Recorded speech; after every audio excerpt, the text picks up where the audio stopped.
Hi friends, welcome to red and green recipes. இன்னைக்கு ஒரு simple lunch menu தான் பார்க்க போகிறோம். நான் இன்னைக்கு லஞ்சுக்கு ரசம், அப்புறம் வெண்டைக்காய் ஃப்ரை, அது கூடவே சால்மன் ஃபிஷ்ஷையும் கிரில் பண்ணேன். இது எல்லாத்தையும் எப்படி செஞ்சேங்கிறத தான் உங்களுக்கு நான் இப்போ ஷேர் பண்ண போகிறேன். வாங்க வீடியோக்குள்ளே போகலாம்.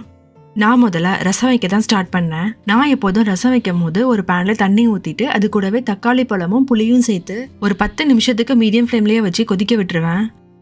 இந்த மாதிரி முதலையே கொதிக்க வச்சா ரசம் இன்னும் கொஞ்சம் டேஸ்டா இருக்க மாதிரி தெரியும். இந்த புளி தண்ணி கொதிக்கும் போதே நான் அது கூட தேவையான அளவு உப்பும் சேர்த்துக்கிட்டேன். அதுக்கப்புறம் பேரலா வெண்டைக்காய் ஃப்ரை பண்ணதுக்கு நான் வெண்டைக்காய் கட் பண்ண ஆரம்பிச்சிட்டேன்.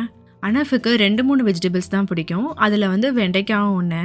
அதில் சின்னதாக பிசுபிசுப்பு இருந்தால் கூட அவன் சாப்பிட மாட்டான். அதனால நான் என்ன பண்ணுவேன்னா, முதல்ல ஒரு கடாயில் வெண்டைக்காவெல்லாம் கட் பண்ணிவிட்டு ட்ரை ரோஸ்ட் பண்ணுவேன். இந்த மாதிரி பண்ணும்போது வெண்டைக்காயில் உள்ள பிசுபிசுப்பு எல்லாமே போயிடும்.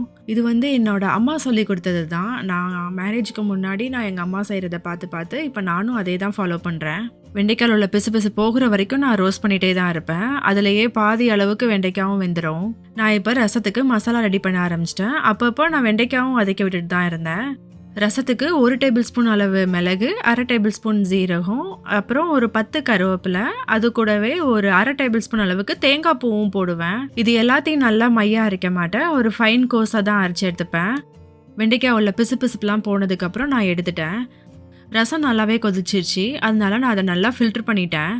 அப்புறம் ரசத்துக்கு பூண்டு எப்போதும் நான் அரைக்க மாட்டேன், அதை நான் இடிக்க தான் செய்வேன். 2 பல் பூண்டும் ஒரு பச்சை மிளகாவும் போட்டு நல்லா இடித்து தனியாக வச்சுருந்தேன். இப்போ ஒரு பேனில் நல்லெண்ணெய் சேர்த்துட்டு அது நல்லா சூடானதுக்கப்புறம் உளுந்தம்பருப்பு, கடுகு, அது கூடவே காயப்பொடியும் சேர்த்து நல்லா பொரிய விட்டேன்.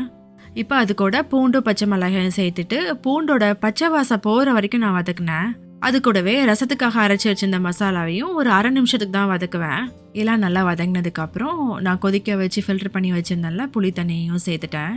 இப்போ ஒரு கடாயில் எண்ணெய் ஊற்றிட்டு அதில் உளுந்தம்பருப்பு, கடுகு, காஞ்ச மிளகாய், அப்புறம் வதக்கி வச்சிருந்த வெண்டைக்காவையும் சேர்த்து நல்லா மிக்ஸ் பண்ணி விட்டுட்டேன். இப்போ அதில் லேசாக தண்ணி தெளிச்சிட்டு ஒரு 5 நிமிஷத்துக்கு மீடியம் ஃப்ளேமில் மூடி வச்சேன். ஏன்னா வெண்டைக்காய் ஏற்கனவே வந்திருக்கும்ல, அதனால ஒரு 5 நிமிஷமே போதும். இப்போ சால்மன் ஃபிஷ் கிரில் பண்ணுறதுக்காக நான் மசாலாலாம் தடவி ஒரு 1/2 மணி நேரம் மேரினேட் பண்ணி வச்சிடலான்னு நான் மீனை வாஷ் பண்ணேன். இங்கே நம்ம ஊர் மீனும் கிடைக்கும், ஆனால் இங்கே கொஞ்சம் பக்கத்தில் எங்களுக்கு கிடைக்கிறது சால்மன் ஃபிஷ் தான். அதனால நாங்கள் இதுதான் கொஞ்சம் அடிக்கடி வாங்குவோம்.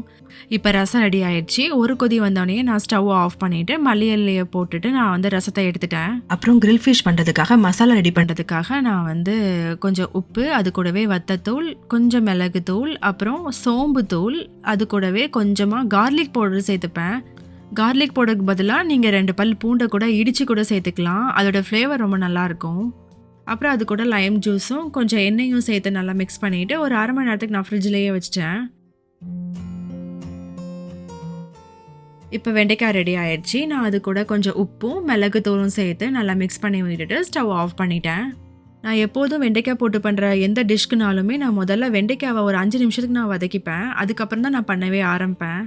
இப்போ ஃபிஷ்ஷும் நல்லா மேரினேட் ஆயிடுச்சு. நான் அதை கிரில் பேனில் வச்சு நான் அவனுக்குள்ளே வச்சுட்டேன். நான் கிரில் பண்ணுறதுக்கு எப்போதுமே நான் ப்ராயில் தான் செட் பண்ணுவேன். ஒரு 470 வச்சுட்டு ஒரு 10 மினிட்ஸ் நான் வச்சேன். 10 மினிட்ஸ்க்கு அப்புறம் ஃபிஷ் எல்லாம் ஃப்ளிப் பண்ணி விட்டுட்டு மறுபடியும் ஒரு 5 மினிட்ஸ்க்கு ப்ராயில் பண்ணுவேன். இந்த மசாலாவோட ஒரு 2 டேபிள் ஸ்பூன் அளவுக்கு எண்ணெய் சேர்த்துருக்கனால அது கொஞ்சம் நல்லாவே கிறிஸ்பியாகவே வரும். இப்போ சால்மன் ஃபிஷ்ஷும் ரெடி ஆயிடுச்சு. இப்போ நான் அது எல்லாத்தையும் வேற ஒரு பிளேட்டுக்கு நான் மாற்றிட்டேன். அவ்வளோதான், இன்றைக்குள்ள லஞ்ச் மெனு ரெடி ஆயிடுச்சு. நீங்களும் இந்த மாதிரி எல்லா ரெசிபியும் ட்ரை பண்ணி பாருங்கள். இந்த வீடியோ உங்களுக்கு ரொம்பவே யூஸ்ஃபுல்லாக இருக்கும்னு தான் நினைக்கிறேன்.